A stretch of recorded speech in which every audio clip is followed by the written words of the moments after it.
नमस्कार, मैं हूं संजय शर्मा। आप देख रहे हैं 4 PM गुजरात। देश की राजनीति एक अलग मोड़ पर खड़ी है। बंगाल के नतीजों ने भाजपा को हौसला दिया है और देश के जनमानस में ये सवाल खड़ा किया कि क्या भाजपा को हराया जा सकता है या नहीं। अभय दुबे जी से मैंने इस महत्वपूर्ण सवाल का जवाब तलाशने की कोशिश की है। बहुत अच्छी बातचीत है, पूरी बातचीत सुनेंगे तो आपको अच्छा लगेगा। चलते हैं अभय दुबे जी के पास। 4 PM न्यूज नेटवर्क में बहुत बहुत स्वागत है अभय दुबे जी आपका। बंगाल के रिजल्ट के बाद एक बड़ा सवाल ये खड़ा हो गया है कि क्या विपक्ष के पास ऐसी कौन सी रणनीति है जो मोदी और शाह की इन चालों से निपट सके, क्योंकि चुनाव आयोग उनका, सीबीआई उनकी, ईडी उनकी, इनकम टैक्स उनकी। और सबसे बड़ा सवाल यह है कि मुझे लग रहा है अब चुनाव एक ही फार्मूले पे जीता जाएगा कि चुनाव जब डिक्लेयर हो जाए, भले वो पहले फेज का मतदान भी हो जाए या होने वाला हो, लेकिन सीधे लाखों लोग महिलाओं के खाते में पैसा ट्रांसफर कर दो। अब इतना पैसा विपक्ष के पास तो है नहीं।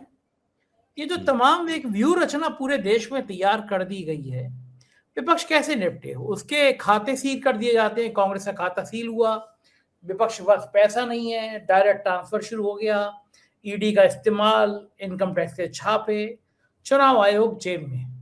तो अब ये जनमानस में ये धारणा बनती जा रही है कि भाई अब इनसे कोई नहीं जीत सकता, ये अजय हो गए हैं, इनसे जीतना मुश्किल है। क्या ये धारणा तोड़ी जा सकती है? उत्तर प्रदेश का चुनाव खास तौर से पास में है। क्या आपको लगता है कि कोई ऐसी संरचना बन सकती है विपक्ष की जो इनसे निपटा जाए, या ये मान लिया जाए कि अब बचे कुछ राज्यों में भी भाजपा ही शासन करेगी और फिर लोकतंत्र का क्या होगा? मुझे कुछ कहने की जरूरत नहीं है। आपको क्या लगता है? देखिए, बंगाल के चुनाव ने दो काम किए हैं। पहला काम तो ये किया है कि उसने ये बता दिया है कि चुनाव जीतने के लिए भारतीय जनता पार्टी किस हद तक जा सकती है। देश का कोई राजनीतिक दल इस हद तक नहीं गया चुनाव जीतने के लिए जिस हद तक भारतीय जनता पार्टी गई। उसने जिस तरह से बंगाल के ऊपर कब्जा किया, जिस तरह से 3 लाख वहां पर पैरामिलिट्री फोर्स तैनात की, जिस तरीके से चुनाव आयोग का वहां पर रवैया रहा, वो उससे बिल्कुल साफ लगता है कि भारतीय जनता पार्टी इस हद तक जा सकती है। एक तो ये बात साफ हो गई उससे। दूसरी बात इससे ये साफ हो सकती है, हो नहीं गई लेकिन हो सकती है, कि भारतीय जनता पार्टी का चुनाव लड़ने का ये जो मॉडल है उसके साथ संघर्ष किया जा सकता है। और वो गुंजाइश निकाली है ममता बनर्जी के रवैये ने। ममता बनर्जी मेरे ख्याल से भारतीय इतिहास की पहली मुख्यमंत्री हैं जिन्होंने ये कहा कि चुनाव चुराया गया है, हमारी 100 सीटें चुरा ली गई और मैं किसी कीमत पे हार नहीं मानूंगा। मैं नहीं मानती हूं कि मैं पराजित मुख्यमंत्री हूं, मैं मानती हूं कि नैतिक जीत मेरी हुई है। ममता बनर्जी भी जानती हैं कि कोई वो मुख्यमंत्री की पद कुर्सी पे बैठी रहेंगी तो ऐसा नहीं है कि सरकार नहीं बनेगी बीजेपी की। वो तो मेरे ख्याल से आज की तारीख में या कल विधानसभा का कार्यकाल समाप्त हो जाएगा। उसके बाद जो पिछली विधानसभा में जो भी जिस पद पे था वो उस पद पे नहीं रहेगा, मुख्यमंत्री समेत, तो बात खत्म हो जाएगी। तो ये एक है बात। अब जब ममता बनर्जी ने प्रोटेस्ट किया है और वो अपनी पार्टी के कार्यकर्ताओं और नेताओं जिनके ऊपर जबरदस्त हिंसा हो रही है, आगजनी हो रही है, हत्याएं हो रही हैं, मारपीट हो रही है, और भारतीय जनता पार्टी कार्यकर्ता क्या करते हैं आप जानते हैं? वो कर रहे हैं, किसी भी टीएमसी के वर्कर को पकड़ लेते हैं, उसको एक सफेद साड़ी उड़ाते हैं, फिर उसको डंडों से पीटते हुए, जय श्री राम के नारे लगाते हुए और गालियां देते हुए उसको हाँकते हैं सड़क के ऊपर, जैसे कि ममता बनर्जी हो। तो ये बड़े पैमाने पर बंगाल में हो रहा है, ममता बनर्जी का अपमान करने के लिए, और ये सब हो रहा है और ये चलता रहेगा भी। बंगाल का जो राजनीतिक संस्कृति है उसमें ये सब होता है। भारतीय जनता पार्टी ने उसको और भी ज्यादा विकृत और घृणित बना दिया है। पहले भी हिंसा वगैरह होती थी, पोस्ट चुनाव उपरांत हिंसा बंगाल के चुनाव में आम बात है। मतलब जो जीतता है वो हारे हुए की पिटाई करता है, हारे हुए को गाली देता है, हारे हुए के दफ्तरों को जलाता है, उनके दफ्तरों में तोड़फोड़ करता है, उनका सामान फेंक देता है, उनके घरों में गंदगी फेंक देता है। मतलब ये सब वहां पर चलता है। भारतीय जनता पार्टी उसको इस गंदे स्तर पे ले आई कि कार्यकर्ताओं को पकड़ा, उसको ममता बनर्जी की साड़ी उड़ाई, उसको डंडों से पीटते हुए, गालियां देते हुए, साथ में जय श्री राम के नारे लगाते हुए सड़कों पे उसका प्रदर्शन किया। ये वो सब कर रहे हैं। ये चलेगा कुछ दिन तक इसी तरीके से। लेकिन ममता बनर्जी हार के हाथ पे हाथ रख के नहीं बैठी। उन्होंने कहा मैं चुनाव हार गई हूं, अब मैं किसी पद के ऊपर नहीं हूं, मैं अब सड़क पे निकलूंगी, मैं आजाद पंछी हूं और जो मन में आए करूंगी, मैं सड़क पे संघर्ष करूंगी। तो ये ममता बनर्जी का, जिसे कहते हैं नहीं, ममता बनर्जी इस काम में मुख्यमंत्री बनने से भी ज्यादा कुशल हैं, सड़क पर संघर्ष करने के काम में। तो वो करेंगी और सारा विपक्ष उनके साथ खड़ा हुआ है। इससे मेरा मानना यह है कि अगर विपक्ष ठीक से इस काम को करता है तो इससे भारतीय जनता पार्टी द्वारा चुनाव जीतने के जो हथकंडे इस्तेमाल किए गए हैं, इन हथकंडों के मुकाबले संघर्ष का एक मॉडल निकल सकता है इससे। और जब ये होगा इस तरीके से, तो जनता भी इस बात को दिलचस्पी से देखेगी कि भाई ये क्या हो रहा है, ऐसा तो कभी नहीं हुआ पहले। जनता देखेगी, जनता की भी समझ में आएगा कि कोई बात हो रही है। विपक्ष को सड़क पर निकल के जनता को समझाना पड़ेगा। क्या समझाना पड़ेगा जनता को, संजय जी? ये समझाना पड़ेगा कि चुनाव आयोग ने इस चुनाव में क्या किया। चुनाव आयोग ने जो मॉडल कोड ऑफ कंडक्ट था, आदर्श चुनाव संहिता थी, उसको लागू ही नहीं किया चुनाव आयोग ने। चुनाव आयोग ने मॉडल कोड ऑफ कंडक्ट के तहत इस चुनाव में किसी को एक भी नोटिस नहीं जारी किया। जबकि 2021 में आप देखिए, 2021 में उन्होंने, उस चुनाव आयोग ने ममता बनर्जी को नोटिस जारी किया था, शुभेंदु अधिकारी को नोटिस जारी किया था, बहुत लोगों को नोटिस जारी किए गए थे कि तुमने ये भाषण गलत दिया, वो भाषण गलत दिया। इस बार चुनाव आयोग क्या करता रहा? शुरू में उसने मल्लिकार्जुन खड़गे को एक नोटिस जारी किया कि उन्होंने नरेंद्र मोदी के लिए उनको आतंकवादी या कुछ कह दिया था, इसकी वजह से, बस। इसके बाद चुनाव आयोग ने जो मॉडल कोड ऑफ कंडक्ट है उसको ठंडे बस्ते में डाल दिया, जैसा कि उसको भूल गए वो। इससे पहले क्या होता था कि चुनाव आयोग मॉडल कोड ऑफ कंडक्ट के जरिए ही चुनाव में अपनी उपस्थिति दर्ज कराता था। इस बार चुनाव आयोग ने क्या किया? चुनाव आयोग बीजेपी जो शिकायत करती थी उस पर फौरन कार्रवाई करता था, और विपक्ष जो शिकायत करता था उसके ऊपर चुपचाप बैठा रहता था। और चुनाव आयोग ने मॉडल कोड ऑफ कंडक्ट के तहत सांप्रदायिक जो प्रचार किया जाता है ध्रुवीकरण का, उसको रोकने का काम चुनाव आयोग का है। चुनाव आयोग ने वो भी काम नहीं किया, और भाजपा को खुली छूट मिल गई कि वो मुसलमान विरोधी चुनाव प्रचार करे और हिंदुओं की गोलबंदी, उसके आधार पर उसकी प्रतिक्रियात्मक गोलबंदी हो। ये सारे काम होते रहे, ये सब काम चुनाव आयोग ने किए। 24 लाख 27 लाख 15,000 मतों को हवा में लटका दिया चुनाव आयोग ने, और उसके बारे में कुछ नहीं बताया, उनको मताधिकार से वंचित कर दिया। तो ये सारी की सारी बातें विपक्ष को एक जन आंदोलन चलाकर बतानी है जनता को। दूसरे, विपक्ष को यह भी देखना होगा कि अब भारतीय जनता पार्टी डीएमके और टीएमसी के ऊपर एक सांगठनिक हमला करेगी। जो टीएमसी के लोकसभा सांसद हैं और डीएमके के लोकसभा सांसद हैं, उनको फोड़ने की कोशिश होगी, उनको तोड़ने की कोशिश होगी।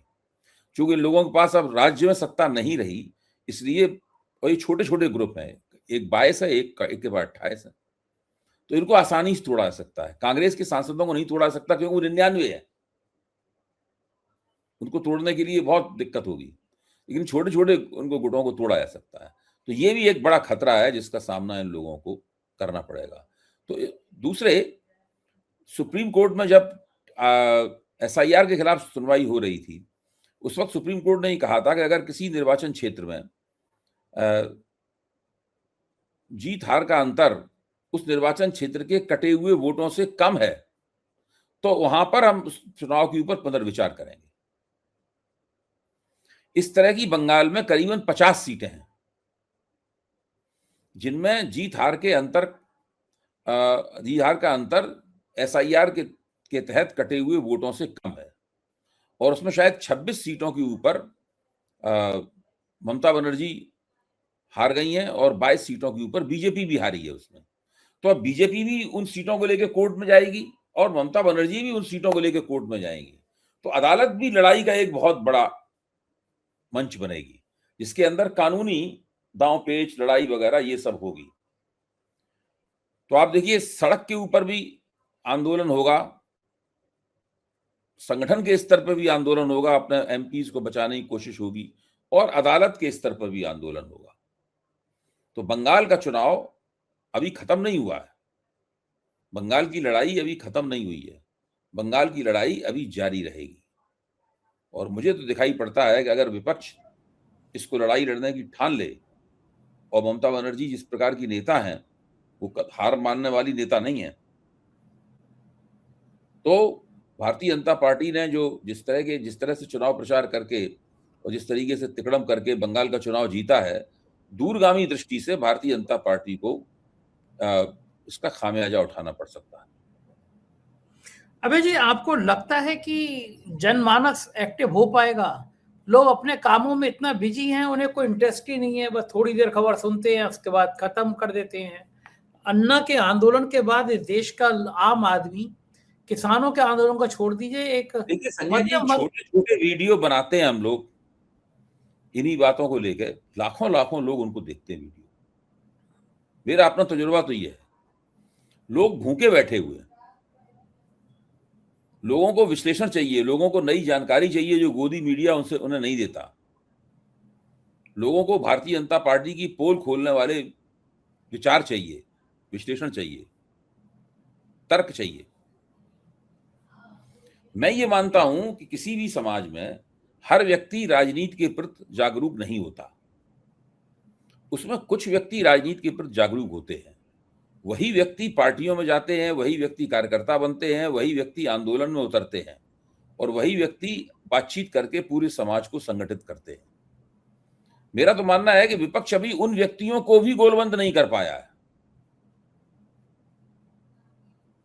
आप अगर उन व्यक्तियों को ही गोलबंद कर दे, आप एक पूरी गेटेड कम्युनिटी होती है, एक पूरा अपार्टमेंट होता है, वहां 3 लोग होते हैं जो पॉलिटिक्स को लेकर जाते हैं, पूरे अपार्टमेंट को अपनी तरफ कर लेते हैं वो। या अपार्टमेंट में प्रतिद्वंदता होनी शुरू हो जाती है कौन किस तरफ है, उन व्यक्तियों की 3 लोगों की वजह से। लगता सारे लोग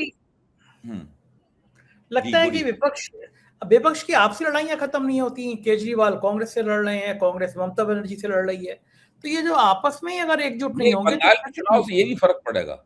बंगाल के चुनाव से ये भी फर्क पड़ेगा कि ये जो आपसी झगड़े फसाद हैं, ये झगड़े फसाद भी कम होंगे, खत्म होंगे। ये झगड़े फसाद थोड़े बहुत रहेंगे क्योंकि पंजाब का चुनाव होना बाकी है, अभी उत्तर प्रदेश का चुनाव होना बाकी है, अभी कुछ चुनाव बाकी हैं, तो कुछ होगा, कुछ झगड़ा फसाद चलेगा। लेकिन कुल मिला के मैं आपको बताता हूं कि अब धीरे धीरे करके वो समय आ रहा है जबकि ये झगड़े फसाद पृष्ठभूमि में जाते जाएंगे और जैसे जैसे आप ज्यादा ये मान लीजिए कि 1 साल और इस प्रकार के झगड़ों की गुंजाइश हो सकती है, उसके बाद तो खत्म, सिर्फ लोकसभा का चुनाव रह जाएगा सामने। मैं देख रहा था कि बंगाल में मीडिया का क्या हाल है। एक पत्रकार की पोस्ट देख रहा था, वहां पे लेनिन की प्रतिमा तोड़ी जा रही थी, तो वो कह रहे थे कि बंगाल में लेनिन की मूर्ति का क्या काम, मतलब समर्थन कर रहे थे कि मूर्ति तोड़ दी जा रही है लेनिन की, तो अच्छी बात है, ये लेनिन की मूर्ति तोड़ दी जा रही है। पत्रकार है, सीनियर पत्रकार है। देखिए, ये तो बीजेपी की जो विचारधारा है उस विचारधारा में ये भी है, वो एंटी वामपंथ विरोधी विचारधारा है, कम्युनिस्ट विरोधी विचारधारा है, तो वो तो इस तरह की बात करते ही हैं, वो करेंगे ही। और उनके पत्रकार भी हैं, उनके अफसर भी हैं। पत्रकार क्या, आप क्या समझते हैं? आईएएस जो ब्यूरोक्रेसी में उनके अफसर हैं, मतलब वो क्या अफसर इस तरह नहीं सोचते हैं? वो भी इस तरह सोचते हैं। तो इस तरह के सोचने वाले लोगों की संख्या काफी पिछले दिनों बढ़ी है, लेकिन इससे हतोत्साहित नहीं होना चाहिए। हर लोकतंत्र में इस तरह की परिस्थितियां आती हैं जब इस तरह की ताकतें, इस तरह के नेता और इस तरह की पार्टियों को सत्ता प्राप्त हो जाती है और वो उत्पात मचाते हैं। लेकिन ये चीजें जो है ना, इन चीजों के अंदर ही इनके नाश के तत्व छुपे होते हैं। आपको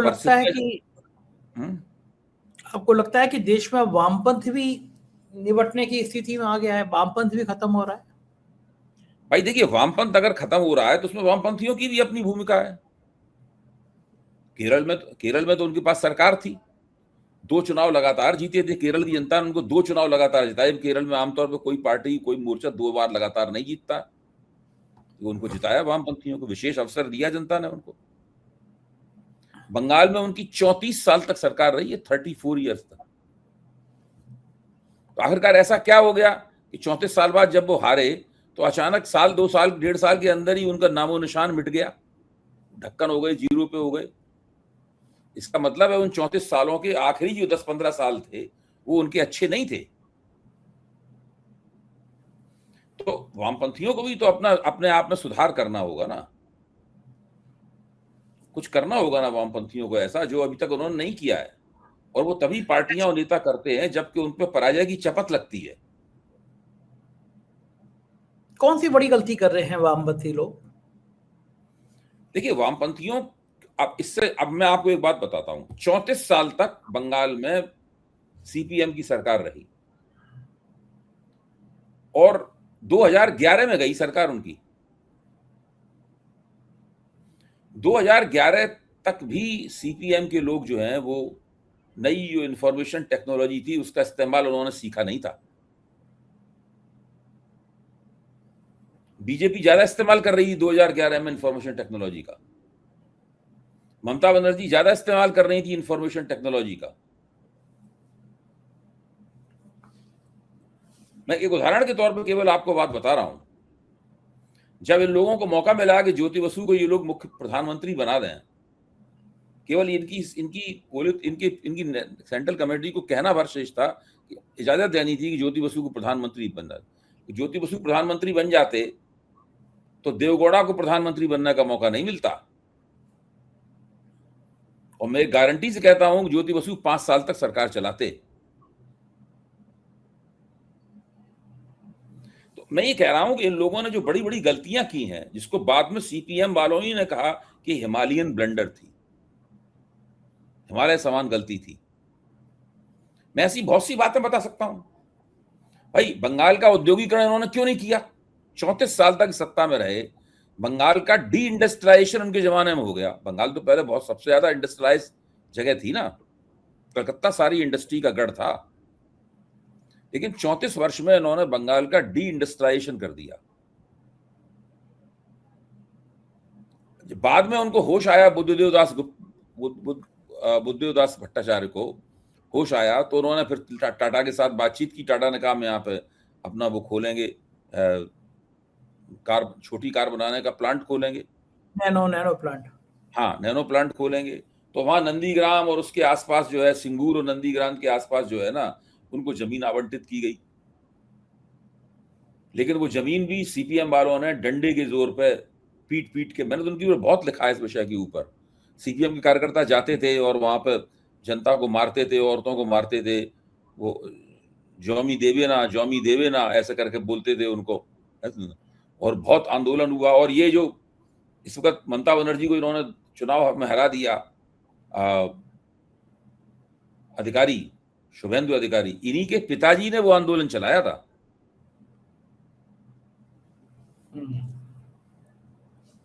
नंदीग्राम और सिंगूर को जो आंदोलन था, इन्हीं के पिताजी ने चलाया था। तब ममता बनर्जी को भाजपा के नेता संसद में बंगाल की दुर्गा कहा करते थे। ममता बनर्जी कहती थी ये हमारे स्वाभाविक मित्र हैं। वक्त देखिए राजनीति में कोई किसी का होता नहीं है। अच्छा, आप जब बात कर रहे हैं कि अब मैं ये कह के ममता बनर्जी अभी जो प्रतिरोध कर रही हैं, बगावती स्वर में बोल रही हैं, उसको कम करके नहीं आंक रहा हूं। मैं तो कह रहा हूं कि वो गेम चेंजर साबित हो सकता है। लेकिन राजनीति को अपने पूरे परिदृश्य में देखना चाहिए। थोड़ा बहुत पहले क्या हुआ था इसको भी देख लेना चाहिए। बिल्कुल सही बात है। अच्छा, आप कह रहे हैं कि अलगाववाद खत्म कर देना चाहिए, नेताओं को आपसी मनमुटाव करना चाहिए, विपक्ष को। अगर मैं, क्योंकि मुझे लगता है कि 5 महीने बचे होंगे, फिर तो उत्तर प्रदेश भी चुनाव के मूड में आ जाएगा। तो आपको लगता है कि मायावती और अखिलेश को भी फिर से एक बार होना चाहिए कांग्रेस के साथ? देखिए, मायावती तो अब मुझे लगता है कि मायावती से अब कोई समझौता नहीं करेगा। कारण ये कि मायावती अब वो वाली पहले वाली ताकत नहीं रही।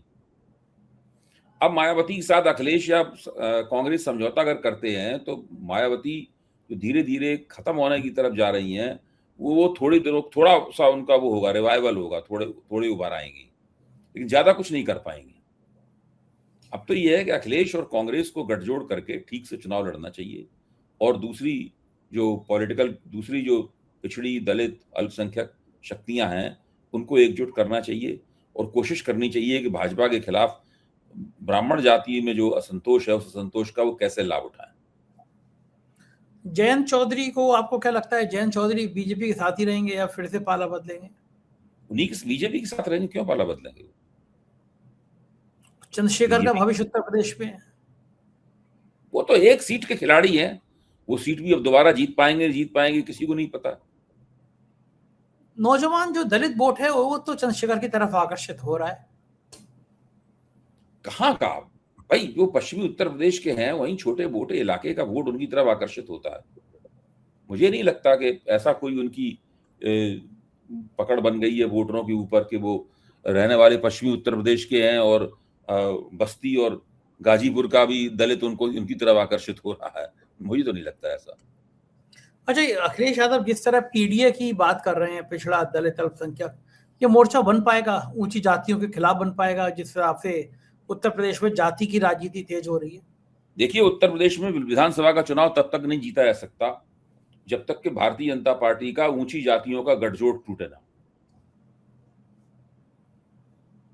और वो केवल ठाकुर तो टूटेंगे नहीं भारतीय जनता पार्टी से, क्योंकि योगी आदित्यनाथ ही मुख्यमंत्री रहेंगे उस वक्त। बाद में मुख्यमंत्री बनाया जाए ना बनाया जाए उन्हें, लेकिन उस वक्त तो मुख्यमंत्री वही रहेंगे जब चुनाव चल रहा होगा। बनिया बीजेपी की बहुत पुरानी कॉन्स्टिट्यूंसी है, वो छोड़ के जाएगा नहीं। कायस छोड़ के जाएगा नहीं, भूमिहार छोड़ के बीजेपी को जाएगा नहीं। यूपी बिहार में भी उन्हीं के साथ है, यूपी में भी उन्हीं के साथ है। तो ऐसी स्थिति में केवल ब्राह्मण मतदाता ही हैं जिनका एक हिस्सा, भले ही वो छोटा सा हो, भारतीय जनता पार्टी से छीना जा सकता है।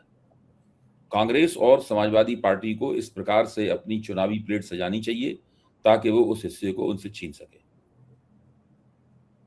लग रहा है कि अब कुछ कांग्रेस के नेता तो ये भी अभी से मांग करने लगे हैं कि कांग्रेस को अलग लड़ना चाहिए, अखिलेश यादव से अलग लड़ना चाहिए, ऐसी डिमांड भी आने लगती है बीच बीच में।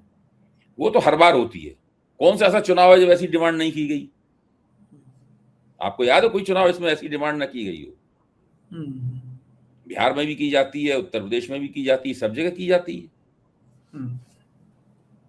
वो तो ऐसा ही तो होता ही रहता है। ये तो कॉल, ये निर्णय तो आला कमान लेता है कि गठजोड़ करेगा नहीं करेगा। ये कार्यकर्ता के ये सब बोलने वाले थोड़ा लेते हैं। अगर आला कमान की नीति ये रही कि हम किसी के साथ गठजोड़ नहीं करेंगे तो नहीं करेंगे, अलग लड़ेंगे। आला कमान की अगर नीति रही कि अखिलेश के साथ करना है गठजोड़ तो होगा।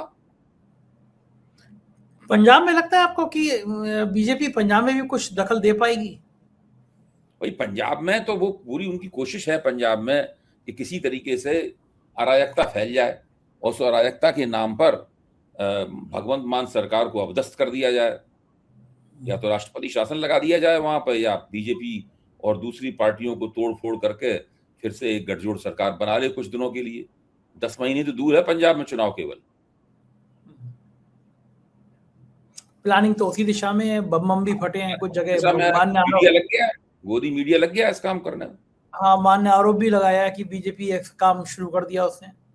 बिल्कुल खतरनाक होगा। कुछ दिनों बाद राजनीति का स्वरूप बहुत तेज होता हुआ नजर आएगा। बहुत बहुत शुक्रिया अभय जी, आपने समय दिया, बातचीत की। Thank you. ये थे अभय दवे जी। पूरी बातचीत आपने सुनी और मैं मानता हूं कि अब वक्त आ गया जब विपक्ष के नेताओं को आपसी मतभेद बुलाना चाहिए, क्योंकि जिस तरह से चुनाव आयोग, ईडी, इनकम टैक्स, सीबीआई ये सब खड़े हो जाते हैं बीजेपी के पक्ष में चुनाव लड़ने के लिए, तो वक्त आ गया अगर विपक्ष के सारे नेता एक साथ नहीं आएंगे तो नुकसान बहुत होगा।